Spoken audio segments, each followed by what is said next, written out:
Bom, bom dia, pessoal. Quem fala é o Matheus Espanhol. A gente vai dar início agora aí ao nosso mais um webinar da Dextra, sobre PostgreSQL 9.4, onde a gente vai passar aí por algumas funcionalidades que foram implementadas no 9.4 e eventualmente tirar dúvidas aí no final, né? Então a gente fez aí um levantamento de acordo com o grau de importância também da funcionalidade para quem usa o Postgres atualmente em produção, quem está numa 9.3, numa 9.2. Então vamos começar lá. Então vocês podem colocando comentários na própria página do YouTube, que a gente no final eu vou respondendo, tá?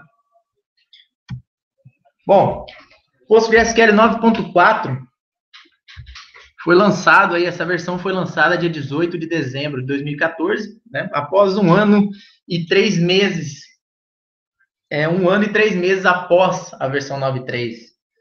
Então, a gente tem uma frequência de liberação de versões aí, dessas releases maiores.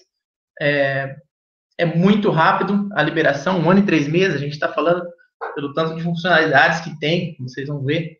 É uma liberação rápida aí entre as versões, e ela começou o desenvolvimento em junho de 2013. Então, por isso que quando a gente chega numa versão, quando lança a versão, a gente sabe que ela já está até bastante testada, tem bastante, já faz algum tempo também que ela está em beta, né? Então, a gente vai mostrar as funcionalidades para que vocês possam avaliar, né, se vale a pena fazer a migração no ambiente de vocês para usar os recursos da 9.4. Bom, baseado na release notes do Postgres, da 9.4, eles também colocaram, de acordo com a importância, né, as principais features dessa versão. Então, a gente está usando aqui uma classificação semelhante em termos de importância, para decodificação lógica do WAL. Então, a primeira coisa que a gente vai falar aí, decodificação lógica do WAL. A gente vai ver o que é isso. Eu vou mostrar esse exemplo configurando uma replicação na 9.4. Então, assim, Stream Replication mesmo, igual tem desde a 9.0. Configurando uma replicação na 9.4 e já usando alguns recursos que foram adicionados. Alguns recursos menos importantes, né, mas que facilitam aí o uso do Postgres, né? Então, vamos supor, você está querendo configurar lá uma replicação.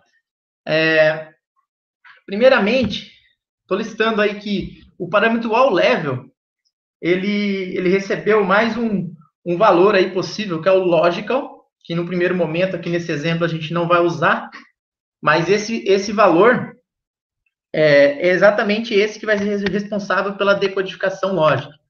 Tá? Então, esses daí são os valores agora disponíveis no WAL-Level, e eu vou estar grifando em azul também, vai estar em azul o que é novo da versão, tá? Então, o Alter System também é um comando novo da versão 9.4. O que ele faz? Você consegue, no SQL, alterar parâmetros do Postgres, no próprio SQL.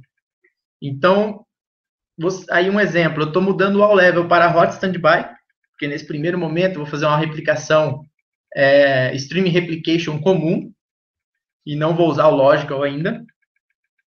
Estou mudando o Max Wall Senders para 3, para permitir conexões de slaves ou de backups. E o outro Alter System é o Listen Address para asterisco, para que eu possa permitir outros slaves, para permitir conexão remota em todas as interfaces desse servidor Postgres. O Alter System, o que ele faz? Ele cria um arquivo, ele edita um arquivo chamado postgresql.auto.conf. Então, você não tem apenas o postgresql.conf agora. Você vai ter também o auto.conf. Esse arquivo, ele recomenda não editar, né? Não editar manualmente, porque o próprio comando alter system vai adicionando essas alterações que você faz no parâmetro, ele joga para esse arquivo, né? E esse arquivo, ele é feito no postgresql.conf, já tem um include automático desse arquivo. Ou seja, após ler o postgresql.conf, ele vai aplicar esses parâmetros no final. Então, no final do postgresql.conf, pode acontecer de sobrescrever algum parâmetro que está dentro do postgresql.conf. Então, tem que tomar cuidado com isso também. Então, aí, no caso, os 3 parâmetros que a gente listou, está lá no final do arquivo, e continua a mesma coisa. Os parâmetros que necessitam que o contexto dele é postmaster, ou seja, ele só é aplicado após a inicialização do Postgres, vai obrigar que a gente reinicie. Então, vocês podem ver aí na primeira consulta que mesmo após a alteração com o alter system, os parâmetros ainda não estão aplicados, porque eles requerem o context dele ali, ó, o context é postmaster. Então, aí, após o restart, se você executar novamente, os parâmetros passam a ser alterados. Então, é mais uma facilidade aí para administração utilizando o próprio comando SQL. Agora, um exemplo, nesse mesmo banco, que seria aí que eu vou configurar ele como master, né? Create table space. Estou criando uma table space, chamada table space 1, né? TBL SPC1. A localização dela é o /table space 1. Logo no comando de create, eu já posso colocar configurações específicas para minha table space. Por exemplo, o random page cost, né? Se eu tiver um disco aí melhor, para ele priorizar, para tendenciar, né, o Postgres a utilizar mais índices. Então, eu estou colocando uma atuação diferente do planejador em relação aos objetos que estão dentro daquela table space. Então, nas outras versões, eu poderia fazer isso também, mas apenas no comando alter table space. Então, eu já posso criar a table space já com esses parâmetros. Ali depois, estou criando um usuário de replicação, especial para replicação, isso também já existia na 9.3, e abrindo a conexão de replicação no pghba.conf, né? Uma conexão do tipo replicação, para o usuário que tem permissão de usar do tipo replication, né? E aqui é o IP do meu servidor slave, aquele que vai se conectar no master para executar o backup base. Essa configuração, qualquer configuração que não necessite de restart, você pode usar até a função pg-reload-conf, né, para recarregar a configuração, no caso aí recarregando o pghba. E no servidor slave, a gente tem melhorias no pg-base backup. pg-base backup, ele usa o mesmo protocolo, né, do stream replication, para poder fazer o backup base. Então, 3 parâmetros novos aí. Max rate, o table space mapping e o xlogdir, que estão em azul. Primeiramente, lá no começo do comando, eu estou apontando meu servidor master, o usuário, que tem permissão para acessar, o pgdata, que vai ser carregado já no servidor slave, então, para onde eu estou copiando o destino dos meus dados, o --progress para mostrar o progresso dessa operação, que está lá embaixo, lá, que ele vai mostrando o progresso, e write recover conf, para ele já criar um recover.conf para facilitar nosso trabalho aí. Então, de coisa nova, a gente tem ali o max rate, que você pode limitar a banda, né, o uso de banda, então ali eu estou limitando 50 megabytes por segundo, para ele não consumir tudo e não atrapalhar outros processos, né. O table space mapping, eu estou mapeando que lá no outro servidor, a table space não vai ser, a location dela não vai ser /table space 1, mas sim /table space 2. Então, eu estou mapeando esse location para que ele já refaça os links no outro servidor. E o xlogdir também. Eu estou colocando no outro servidor, vamos supor que eu tenho um disco lá que eu vou dedicar ao xlog. Então, ele já cria com o xlogdir ele já aponta, copia os dados do pgxlog para dentro desse barra xlog e já faz o link simbólico. Então, ele já prepara todo o servidor slave, o recover.conf, os reapontamentos de tablespace, xlog, e ainda não consome tudo da rede. Continuando aí a configuração da nossa replicação, então ainda no servidor slave, eu vou ter que mudar o hot standby para on, né, para que eu possa, que ele possa aceitar leituras no servidor slave. Então o backup base foi feito, ativei o hot standby e aí eu já posso iniciar. Só que percebam uma coisa, no momento que eu fui iniciar, deu um erro ali, ó, fatal. Por quê? Nas configurações até a 9.3, a gente tinha que especificar pelo menos um all keep segments ou apontar um servidor de backup. Então, assim, como resolver esse problema? Esse foi um parâmetro que eu esqueci ali deixei sem no começo, lá de propósito, exatamente para mostrar isso. Como a gente resolvia esse problema? Qual é o problema, primeiramente? O segmento 10 do wall já foi removido no master.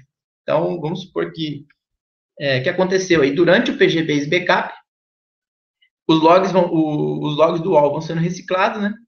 E eles acabaram sendo removidos do master. Quando o slave terminou o PGBase Backup e foi começar a conexão, foi criar o wall receiver, ele percebe que o log que ele precisa já foi removido no master. Então, como a gente resolve isso? Ou indicar no recover.conf do servidor slave, no servidor de backup, onde estão localizados meus archives, caso eu tenha um backup PITR. Ou eu configuro no master o all keep segments, e aí a gente tinha que levantar quantos xlogs eram utilizados, quanto tempo de xlog eu preciso para que o slave possa se conectar depois do PGBase Backup, ou por quanto tempo o slave pode ficar fora, e aí eu teria que manter no master os segmentos de wall. Então, isso faria também com que enchesse com que eu deixasse o meu pgxlog bem grande, por ter que manter esse número de segmentos. E agora, na 9.4, a gente tem como utilizar slots de replicação. Aí não necessita configurar o all keep segments. Então, como funciona isso? No master, você vai fazer um alter system lá, né? Set max replication slots para 1. Max replication slots, né? A configuração nova. Então, aqui eu estou falando que eu vou aceitar uma conexão, um slot de replicação. Essa configuração também exige um restart do servidor. Após permitir o uso de slots, eu tenho que criar um slot do tipo físico. Então, pg create physical replication slot, e eu dou um nome para esse slot, ele é também uma função da versão 9.4. Aí ele cria esse slot do tipo físico, e eu posso consultar isso na view pg replication slots.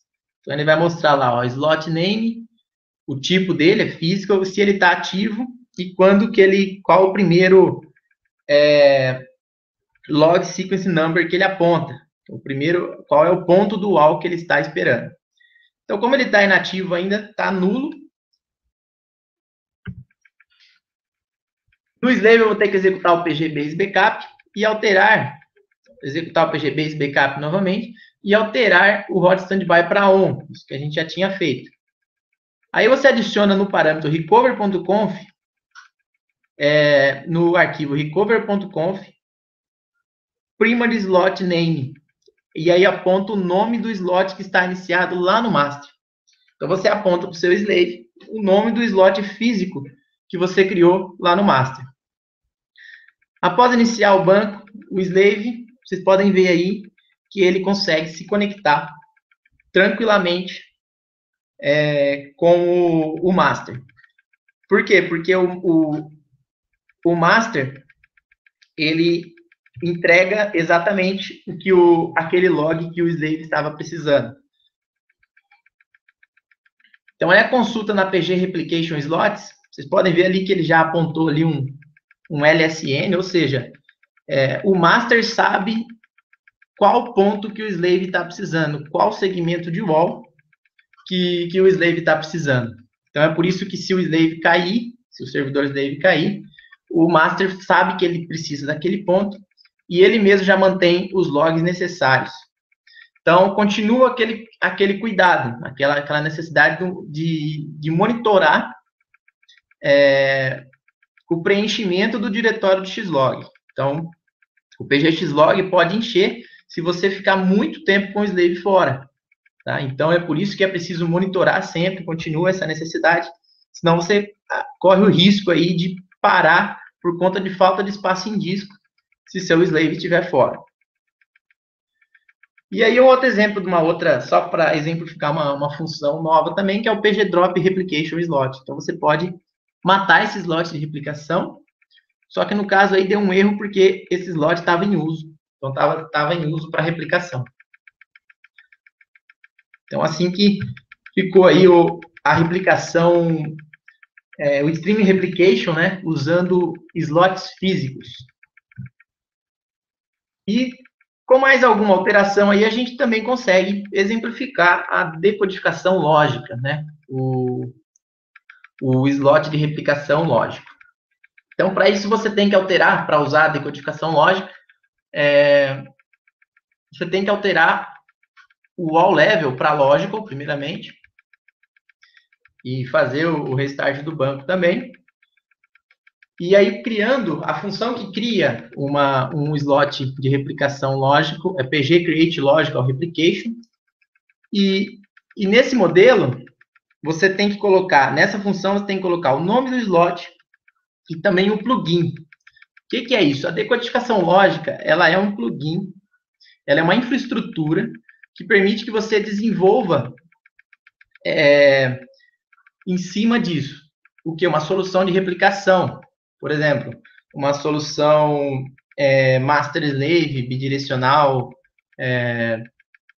várias outras formas, uma solução master-slave comum, tudo por replicação lógica. A gente vai ver aí como que funciona, o que a gente tem acesso nessa replicação. Então, o Postgres disponibiliza aí uma extensão, que é o test decoding, para testar essa solução. Então, como a gente ainda está na primeira versão que lança esse tipo de a decodificação lógica, né?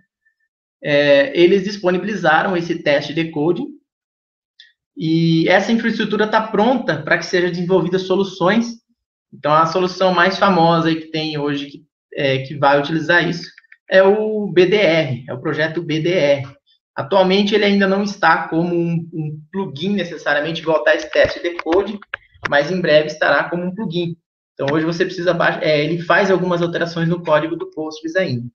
Então, essa é a primeira versão que é lançada, a decodificação lógica. Provavelmente, nas próximas versões, a gente pode ter aí até mais plugins muito interessantes para poder fazer outros tipos de replicação. Bom, mas vamos entender melhor, então.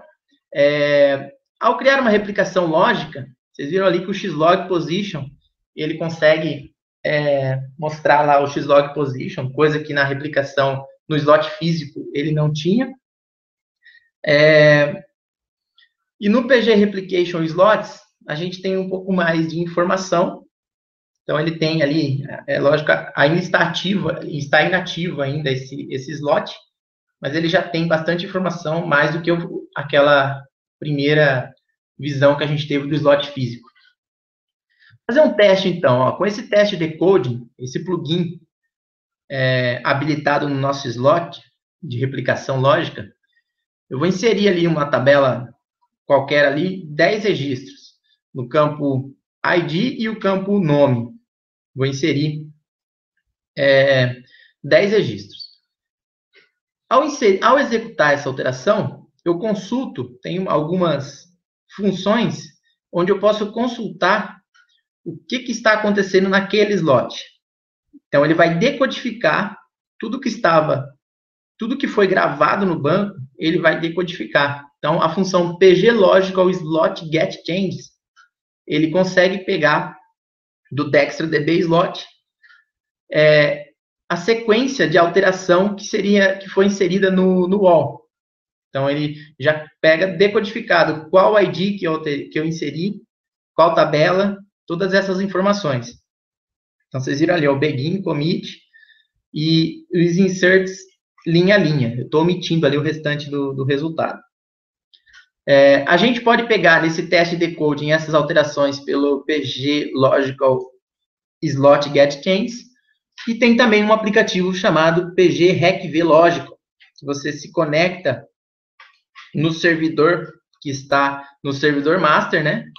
Passando o nome do slot, e ele fica continuamente mandando para um arquivo, ou mandando na saída padrão aí para você tudo o que está acontecendo, decodificando tudo o que está acontecendo no log de transação. Tá? Então, ele mantém essa saída aí, que essa saída será decodificada, né?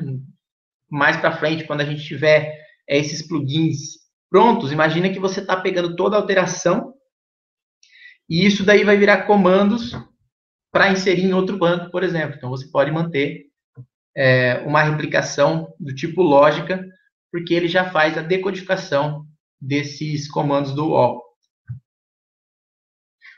Agora, tem um outro... No alter table foi inserido também uma outra cláusula, o replica identity, que é para controlar update e delete, o nível de informação que você tem sobre aquela tabela quando ela é atualizada. Então, alter table new tbl, replica identity full. Então, eu fiz esse alter table, se você der um /d+, ele vai até mostrar ali qual é o replica identity dessa tabela. Ao fazer um update nela, eu fui lá e consultei a decodificação, né, desse update. Quando eu coloco full, ele mostra a linha antiga e a linha nova. Tá? Então, é uma forma... pode ver que ele decodifica ali no update, ó, tem o old key e o new tuple. Então, ele mostra os dois valores, a linha antiga e a linha nova, para a informação, para que possa ser passada para um outro banco, e aí o plugin possa usar. Bom, então é isso. Então, a gente tem aí uma infraestrutura poderosa para fazer replicação lógica. Então, eliminando aí, a gente pode fazer replicação por banco, dependendo do plugin, pode fazer por tabela, você vai ter acesso a dados do master e vai poder fazer uma replicação muito mais confiável e rápida, né? Do que uma replicação baseada em trigger, por exemplo. Então, essa funcionalidade promete. E se vocês quiserem saber mais informações, também tem o projeto BDR, que utiliza essa funcionalidade, e em breve ele estará como um plugin também aí no código do Postgres, nas próximas versões. JSON-B. Armazenamento de documentos JSON binários. Então, na 9.3 a gente tinha o JSON, o tipo de dados JSON, só que ele era armazenado como texto, né? Então, agora com o JSON binário, a gente consegue criar índices do tipo GIN em documentos e subdocumentos e fazer buscas muito rápidas no tipo de dado JSON já validado. Então, novas funções de manipulação também foram inseridas e novos operadores. E aí dá uma combinação, né? Você deixa o banco de dados poderoso porque você tem armazenamento de NoSQL, de documentos, né? E junto com um SQL que você pode utilizar. Então, a gente vai ter exemplos aí de como que fica essas queries com as funcionalidades novas aí do JSON-B. Então, vamos lá. O primeiro exemplo, fiz uma carga de dados de um dataset, inclusive do MongoDB, e pode ver que ali na coluna data da tabela JSON Table, eu só setei ela do tipo JSON-B. E aí, para inserir, você pode inserir normalmente um JSON, que ele vai validar e inserir na tabela. Algumas funções, tem mais lá no site, lá, mas algumas funções que foram inseridas aí. O JSON Object Keys, então ele pega aí todas as chaves, lista todas as chaves desse JSON. Então aí eu estou listando só para onde o ID for 1. Então eu estou pegando o primeiro JSON para conhecer mesmo como que está a minha estrutura ali do documento. Outra função, JSON bTypeOf, que ele fala o tipo de dado daquela chave. Então, olha lá, o Foundry Year é do tipo number. Então, tem também uma tabela de tipos de dados lá na documentação. E o operador, eu posso usar agora também operações de igualdade, distinct, coisa que não podia na 9.3. Então, olha só essa query. Eu estou fazendo uma query do data, que é do tipo JSONB, e pegando o valor, né, do Twitter, username do Foundry Year, dando um apelido normalmente, igual é feito nos campos comuns mesmo, e filtrando onde a data de fundação foi maior ou igual a 2012. E ainda ordenando pelo usuário da conta do Twitter. Aqui é o resultado, né? O resultado cortado aí, que ele vai mostrar ano de fundação 2012 e 2013, por ter usado maior ou igual. Outra consulta, agora usando esse operador aí de interrogação, primeiro usando ele sem índice, né? Então, eu estou pesquisando por social news na lista de tags. E aí vocês podem ver aí que está em azul também, o explain passa a mostrar na 9.4 o tempo de planejamento da consulta e o tempo de execução separadamente. Então, aí foi o tempo de execução dela. O conjunto de dados é pequeno ainda, mas foi mais para exemplo mesmo. Mas mesmo assim, a gente vai conseguir perceber uma pequena diferença aí na performance. Então, aquela mesma consulta agora, eu quero fazer ela indexada. Agora eu consigo indexar com o índice do tipo GIN. Então, olha lá, create index JSON table using GIN. E eu estou indexando não o meu data inteiro, eu estou no JSON inteiro. Estou indexando só tag list. Então, lá no meu select, o mesmo select agora, where data tag list, tiver aí o social news, né? Tiver o social news. E agora ele está usando esse índice que acabou de criar. Então, eu não especifiquei o nome do índice lá. O índice é aquele JSON table extra IDX1. O tempo foi executado aí em 1/4 do tempo da consulta anterior, por ter usado esse índice. Então, como eu falei, esse resultado, esses testes aqui são um conjunto de dados relativamente pequeno. Em conjunto de dados maiores, você tem ganhos muito maiores também. Tá? Então, a gente tem acesso a campos de JSON indexado, o que vai dar uma performance muito maior aí e ajudar na adoção ou melhor, no uso do Postgres, como também para documentos, para NoSQL. Mais um exemplo, agora utilizando um outro operador, que é esse @maior. Então, nessa consulta, eu estou criando um outro índice GIN, que ele funciona para esse operador @maior, que é se contém aquela expressão, aquela chave, aquele valor se contém no meu JSON. Então, a operação de conter aí. Então, como vocês podem ver no planejador aí, ele também usou esse segundo índice criado e teve um acesso rápido aí à expressão. Eu procurei ali já por um tipo JSON também, então aqui ele está comparando um JSON com o outro, se o da esquerda, se o da direita contém o da esquerda, e eu estou procurando por name Google e permalink Google. Então, ele foi exatamente nesse registro através do índice criado ali no passo anterior.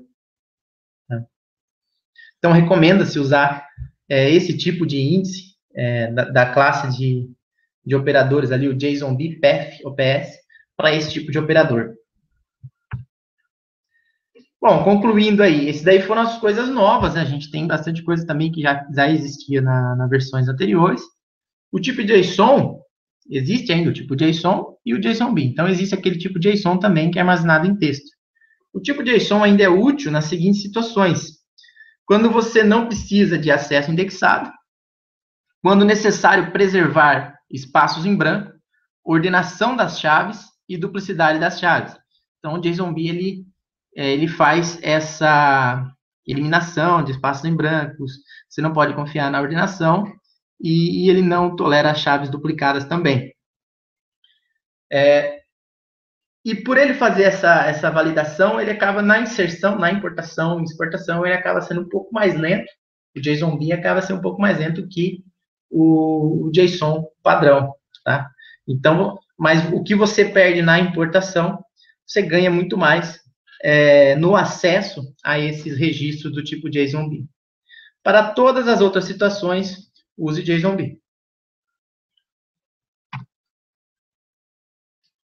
View materializada sem bloqueios. Então, tá aí também um exemplo de view materializadas.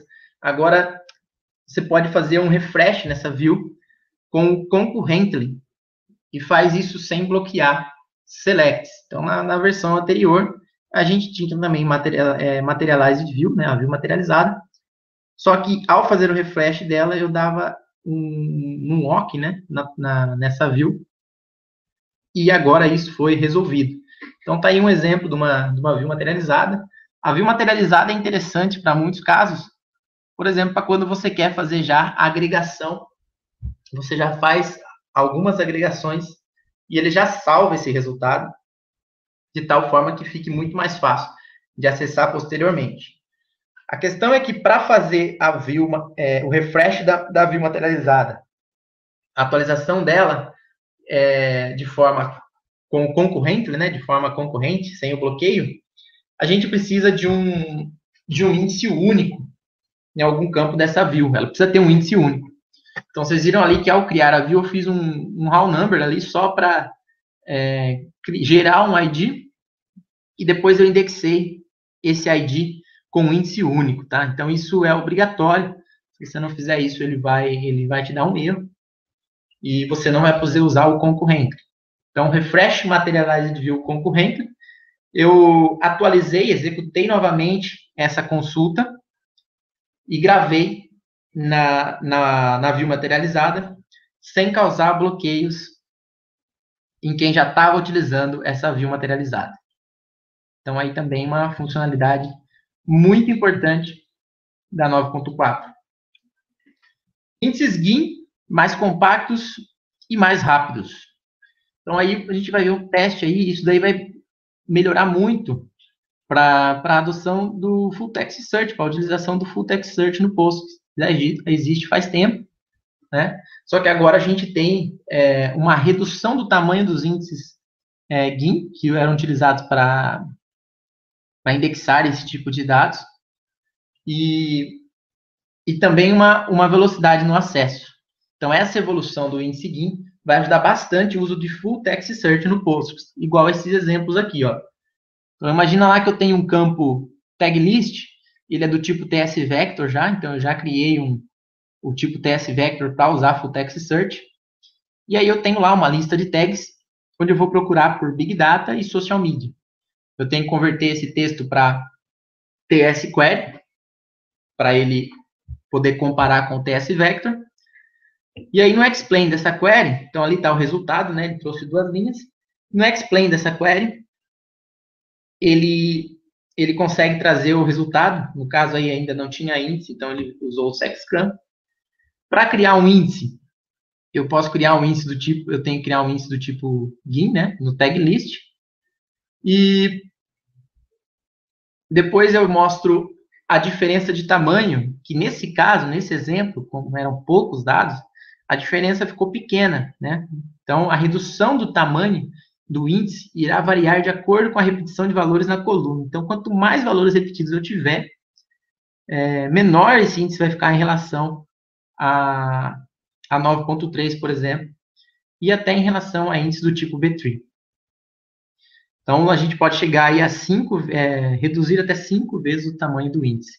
Nesse exemplo, não reduziu muito, né? Vocês viram ali, 2016K, ele na 9.3, ele seria de 2.312K, mas em exemplos aí, na vida real, aí vocês vão ter diferenças muito maiores de tamanho do índice. E não só tamanho de índice também, como a otimização na utilização desses índices. Então, aí está a mesma consulta anterior, que ele tinha feito um SEC-scan, agora com o índice ele consegue fazer muito mais rápido. Então, aqui, comparando com a 9.3, a 9.3 ela usou outro tipo de... Ela estava ainda com o índice GIN antigo, né? Com o índice GIN antigo, e ela acabou fazendo um outro plano de execução. Então, os dados são pequenos, então a gente está falando de 0,200 milissegundos na 9.3 e 0,058 milissegundos na 9.4. Então, aí foi um ganho considerável, mas ainda por conta da quantidade de registros, não foi tão... A diferença a gente não consegue nem perceber, na verdade, essa diferença que deu aí. Mas já é uma diferença boa ali. Background workers dinâmicos. Isso aqui é uma funcionalidade que já existia na 9.3, essa infraestrutura. É outra infraestrutura que permite com que o Postgres ela vai ser base, né, para funcionalidades como processamento paralelo, mecanismo de fila, agendamento. Então, background workers você vai desenvolver lá, você vai desenvolver o próprio, vamos dizer assim, o próprio plugin para que ele seja iniciado junto com os processos do Postgres. Então, na 9.4, isso é possível iniciar os background workers dinamicamente e alocar memória compartilhada dinamicamente. Então, isso em breve, nas próximas versões, será utilizada essa infraestrutura para fazer tarefas específicas e principalmente processamento paralelo. Imagina que numa consulta grande, hoje o Postgres ele fica só em um núcleo lá de processamento. Agora imagina que você poder fazer o order by de uma consulta grande em um background worker e outra operação dela em outro background worker e depois trazer o resultado. Então você vai usar mais processadores para uma mesma consulta através de background workers, tá? Então isso ainda a gente está falando só da infraestrutura. Então a partir de agora a comunidade começa a se movimentar, vocês podem ver por aí plugins para mecanismo de fila, para agendamento no Postgres, e nas próximas versões, nativo o processamento paralelo no Postgres, processamento de queries de forma paralela. Novas possibilidades no SQL. A cláusula filter, que é padrão SQL até, a gente pode substituir aí o case, né, dentro de funções de agregação. Então, ali, ó, tô fazendo a média do total venda, a média geral, né, e a média do estado da Califórnia. Então, ali o filtro só no estado da Califórnia. Então, seria o mesmo que fazer esse AVG aí na linha de baixo. Agora, está bem mais legível também, seguindo o padrão SQL. Outras coisas que ajudam bastante também. O house from, que permite você exibir o resultado de chamadas de funções, concatenar o resultado de chamadas de funções, né, que retornam aí conjunto de dados. Então, ali no house from, ali tem dois parâmetros. Primeiro parâmetro, chamando a função JSON each, e o segundo parâmetro chamando a função unist. Então, o house from está concatenando esses dois. Outra coisa nova é o unist poder aceitar mais de um parâmetro. Então, aqui eu estou fazendo array AB e array A. O unist está transformando em linhas, né? Então, ali a saída transformou em duas colunas ali, ó, o unist AB e o unist A. Como ele não tinha um correspondente, ele colocou nulo na saída do anist. A saída do JSON with é o key e o value. Então, ele pegou essa chave valor e transformou o anist transformou em linhas. E o house from concatenou essa saída do JSON with com a saída do anist. E no final, eu usei também o if ordinality, que colocou a ordenação, um valor aí de ordenação dessas linhas. Então, o 1 e o 2 ali, duas linhas. Essas três cláusulas aí, utilizadas aí no mesmo exemplo, que ajuda muito aí na construção de um bom SQL aí. O if in group, essa função aqui também está ligada a simulação, né? Chama hipótese, né? Criação de hipóteses aí no banco. Um exemplo, create table tabela. Então, aí eu estou criando uma tabela através do generate series de 1 a 80. Então, 80 linhas. E isso, além de inserir essas de 1 a 80, eu vou inserir o valor 10. Então, vai repetir ali o 10. Então, essa tabela vai ter 81 linhas, e onde o 10 estará repetido. O if in group, ele é usado para algumas funções. Então, tem outras até aqui foi um exemplo de algumas. O percentile disk, ele tem um array aí de 0,25, então 25%, 50%, 75% e 100%. Então, o que ele faz? Desse valor, o if in group, nesse grupo aí de quantidade, ordenado por quantidade, ou seja, de 1 a 80, me fala quem que é o 25%. Então, ele já mostra 20. Quem que é o 50%? 40%. Quem que é o 75%? É o 60%. E quem que é o 100%? É o 80%. Em seguida, outro que eu posso usar também, para poder fazer suposições. Eu quero saber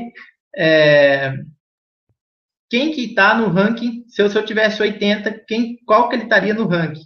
Qual ranking seria se eu tivesse esse 80? Então, agora o ranking e o dense ranking está aceitando argumentos que você pode passar para gerar aí as hipóteses. Então, lá no ranking, que ele não considera aí os gaps, né? O 80, o número 81, ele vai até 81 se você colocar o rank de 80. Mas o dense rank, ele não considera os gaps ali, mesmo que a gente tenha o 10 repetido, o dense rank consegue retornar 80. E o mode, ele vai dar os valores mais frequentes. Então, como eu coloquei duas vezes o 10, ele fala que o mais frequente é o 10. Tá? Então, ali, essas funções trabalham ali interessantes aí para relatórios e para consultas mais complexas, analíticas. Outra funcionalidade bem interessante também. Performance. Mais performance. Redução de locks para alguns tipos de alter table.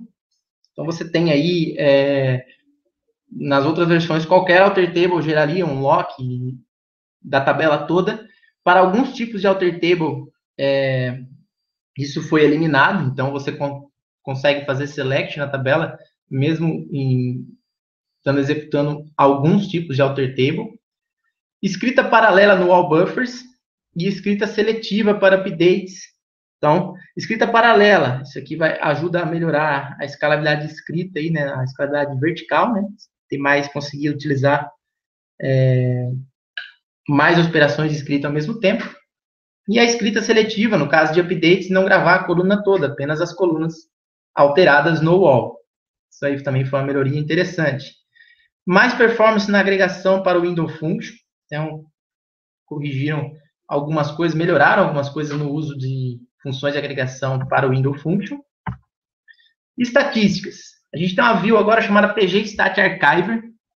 Então, um exemplo aí, ó. Vou ativar o arquivamento, né, o backup. Vou fazer um backup PITE. Então, usando ali o Alter System, né, que é coisa nova também, ativando o Archive Mode e o Archive Command. Reiniciei o banco. Aí uma consulta a PG Stat Archive. Inclusive, essa consulta, ela é utilizada pelo PG Barman, pelo aplicativo PG Barman, que foi aí um motivador aí dessa view nessa versão do Postgres. Ele já está usando essa view, que facilita muito a administração dos backups PITR. Então, um exemplo ali, ó, tem, além do asterisco, o que já tem nessa view? O número de segmentos arquivados, o último segmento arquivado, o timestamp dele, quantos falharam, o timestamp do último que falhou e o último log de transação que falhou.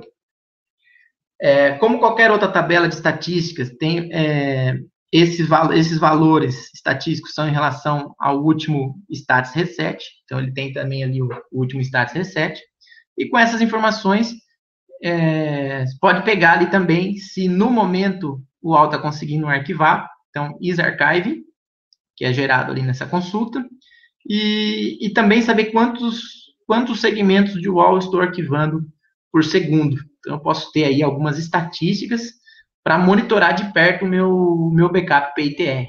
Então, esse tipo de consulta nessa view, ela iria para ferramentas de monitoramento, aí, como o Zabbix, o Nagios.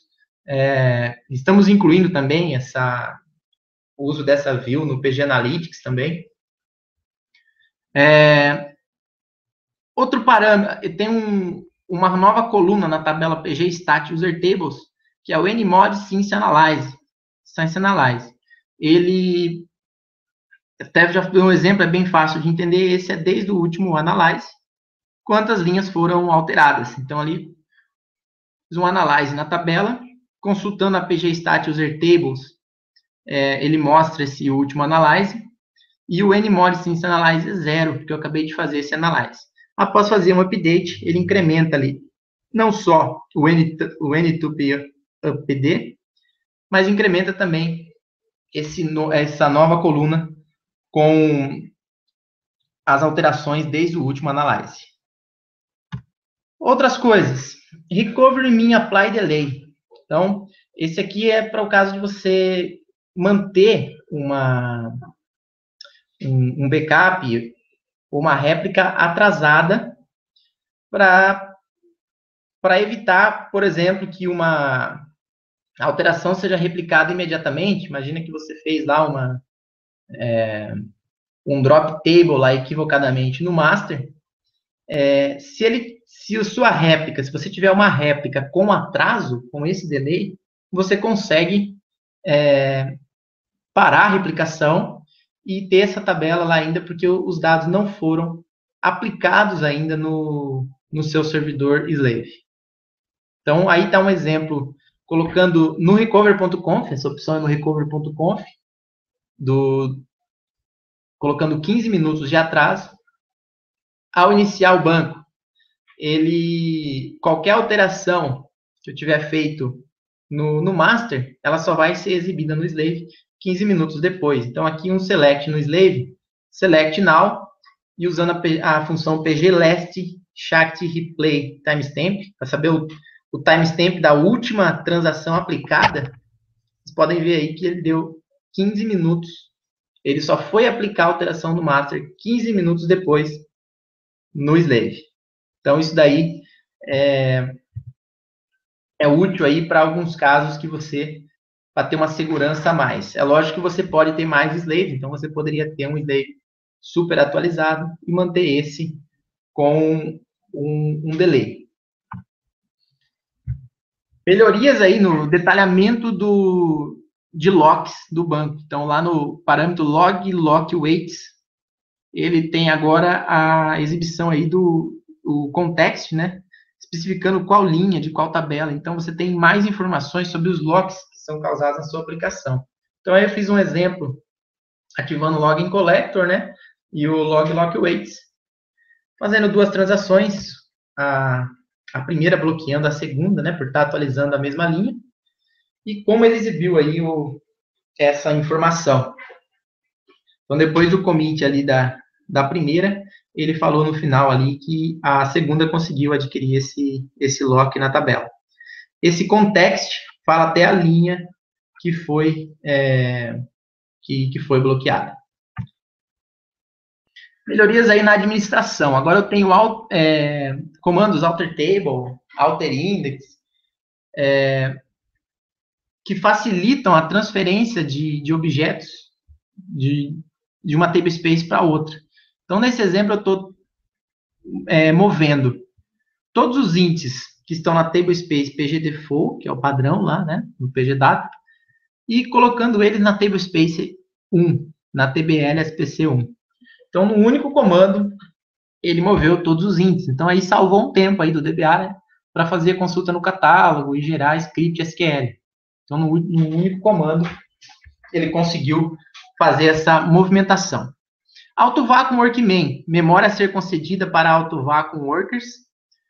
Então, o Postgres usa por padrão, né, o Workman. Então, se você manter essa opção com -1, ele vai utilizar Maintenance Workman, mas você pode configurar separadamente para o Auto-Vacuum. Então, você tem que considerar também o número de Auto-Vacuum Workers que está habilitado. Então, por padrão é 3. Então, você pode configurar separadamente memória utilizada para o Auto-Vacuum. No RUGPages, habilita o uso de RUGPages do Linux. Que isso é um recurso que reduz o uso de CPU no gerenciamento de memória. Então, o padrão aí é try, ele vai checar se existe esse recurso. Se estiver habilitado, ele vai usar, se não, ele vai iniciar normalmente sem utilizar o recurso. Isso é uma melhoria interessante aí para ambientes grandes, que pode trazer muita melhora de performance. Session Preload Libraries, bibliotecas carregadas no início da conexão. Então, sem precisar aí de iniciar junto com o banco. Então, você pode carregar algumas bibliotecas na conexão mesmo, na sua conexão.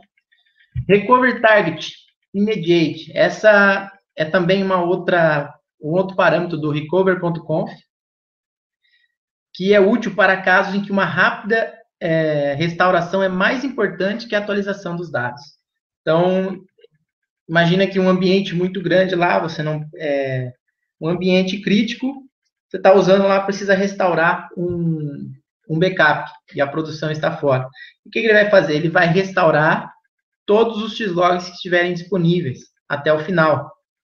Você pode, com o Recovery Target Immediate, você está pedindo para que ele abandone os archives, ele abandone os archives e pare no primeiro estado consistente que ele encontrar, ele já disponibiliza o banco para você. Então, você não tem que ficar esperando o recover de todas as transações, você já disponibiliza o banco no primeiro estado consistente. Então, isso não vai perder consistência, apenas você vai conseguir disponibilizar o banco mais rapidamente, só que a custo de perder algumas transações.